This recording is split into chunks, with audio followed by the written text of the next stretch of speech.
Welcome, everyone, to an NABC chat. I'm Andy Katz, pleased to be joined by Randolph-Macon 7-year head coach, Josh Merkel. 7 years, Josh, at Randolph-Macon, and you have gone through, like everyone else, a crazy 2-year period here, especially at your level, because as much as everyone tried to make things happen, they did not happen. I want to go back first to 2020. Because you guys were primed, if I'm not mistaken, you're right there with Yeshiva. There was going to be a great matchup because they were playing well to potentially win a national championship. Take me back to that heartache, that disappointment in the moment when we didn't know how bad everything was going to get. And now in hindsight, it obviously makes sense that everything was shut down. But what was that like when you're on the verge of competing for a national championship? Well, it was certainly tough, Andy. So we could go back. I mean, it's 416 teams in Division III. It's very hard just to make the tournament. So we make the tournament. We have a great group going in, and then we get to host, which is another very hard thing to get. And so we host the first weekend. We win the first weekend, and then we find out we get to host again. And we have like a 30-game home winning streak. Doesn't guarantee that we're going to win the next one, but we've had some success with the home crowd. They put the tickets on sale. It's sold out within a day. We get through our last practice. We play Yeshiva on Friday. We get through our last practice on Thursday. We had gone midday because there's a break in the class schedule, 11:30 practice. And we get through the practice, and I'm just thinking, man, nobody got hurt. I'm excited.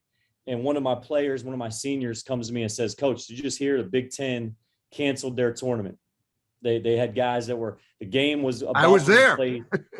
And they canceled. And I'm thinking, oh man, that's not good for us. And it was probably about 3-4 hours later when we got the news, whether it was email or my AD called me, that the entire season had been canceled for us. And it was a gut punch for sure. It was, you're feeling sorry. You don't know how to handle it. You can't call your mentors and say, what did you do in this situation? Never before you always had closure on a season. Like, it's very rare that you win the last game. So you're always dealing with that loss. And so it was a different kind of loss. We met the next morning like we were supposed to for the pregame meal. I think that was therapeutic. We got to celebrate our seniors. There were a lot of tears. And then basically our guys after that meeting were sent home, like most campuses that weren't sure what they were doing at the time. They sent our guys home and then they didn't come back. We didn't even have a graduation on campus like a lot of places. So it was definitely, I would tell you, you quickly moved on to think about your seniors and your guys and how you can help them through it. And our seniors were awesome. We took the mindset of control what you can. This is out of our control. It's affecting a lot of people worse than losing games. And that was how we tried to, shift our perspective and kind of get through it and say that, hey, let's come out of this better than when we went in. That's been our mindset.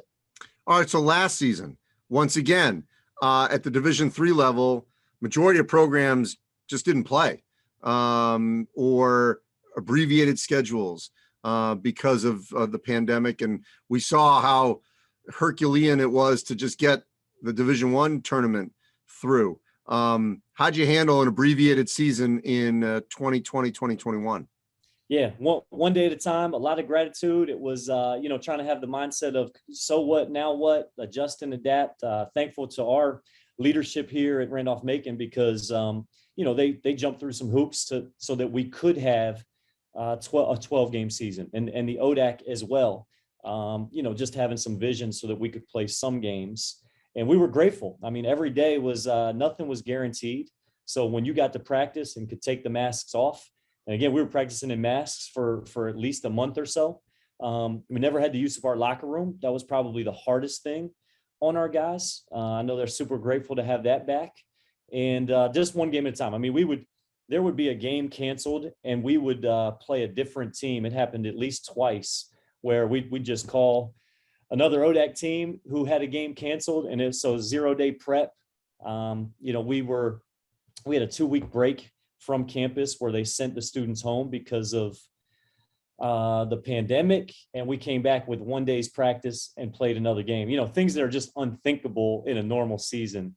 And guys made the most is what I would say. And, I think gratitude is probably the word that carried us through. So it's crazy. I mean, you're on the verge of competing for a national championship. You get 12 games in an abbreviated season that you win all of them last season. And then you get semi-normalcy summer, fall, leading into what should be yet another highly successful season for you at Randolph-Macon. What was this prep like of finally getting your guys back together? Yeah. Celebration, I think, every day, just being in the locker room.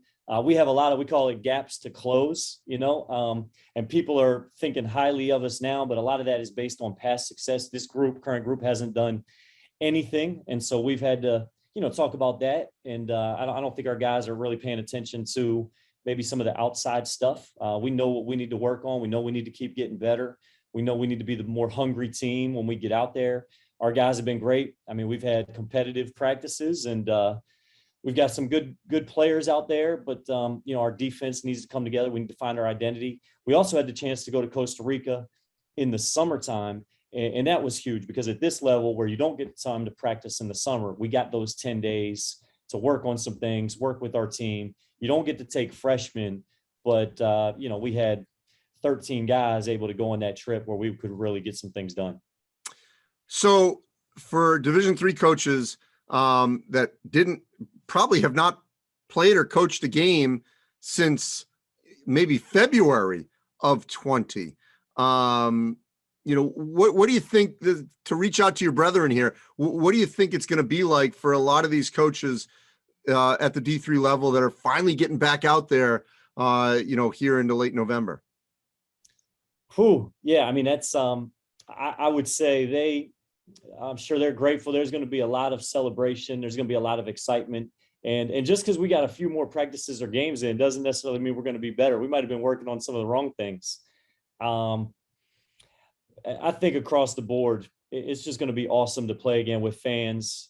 And we're getting ready to go into Hood this weekend at Hood College and play in a tournament that we just never got to experience last year with this group. So, you almost have two classes where they're doing things that they had not done before. And there's all kinds of excitement and growth that's going to come from these things. Hey, last two things. One, at the D3 level, like D1, there are the NESCAC type schools. I mean, there's schools, whole spectrum. Obviously, everyone takes this different approach. Some allow super seniors, some don't.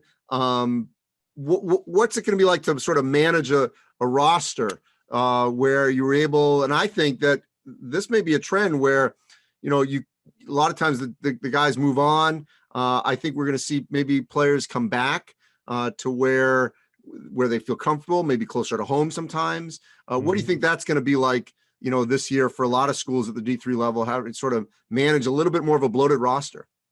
Yes. I think it's a challenge. The more guys that you have, maybe the more problems you may have, unless you're winning, and which cures a lot of those problems. I think those that have graduate school are going to be better positioned. Like for us, without graduate school, it can be a little harder. Those guys are ready to go out in the world and make some money. And so I think that's probably going to be one of the advantages for those schools that have that, being able to retain some of those guys. But we'll see. There's going to be some great teams and some older teams and some veteran groups. And the freshmen coming in right now are in for it, because playing against these fifth-year guys, and probably for the next few years, anybody that comes back essentially could be in their fifth year. That's going to be a great challenge for some of these young guys coming in that haven't hit their physical stride just yet. All right, last thing. Based on what I know about you guys and Yeshiva, there's a chance you guys could meet again in March, 2 years after you were supposed to meet. What are the chances? Oh man, I don't know what those chances are, but that would certainly be awesome to play those guys. A lot of respect for Elliot and his group. And, when we were watching them last year, it was like, this is the Golden State Warriors of Division III. I mean, the way that they move it and pass it and know how to play on offense is really unique. We've got a good defense, so I was excited to see that matchup. And we almost tried to play last year, and that pandemic just couldn't make it work. If we're still playing towards the end of the year, I think it's just going to be a blessing no matter who we're against, and certainly hope those guys are playing as long as they can as well. Well, I appreciate it, Josh. Glad you're back at it. And obviously you've had great success there.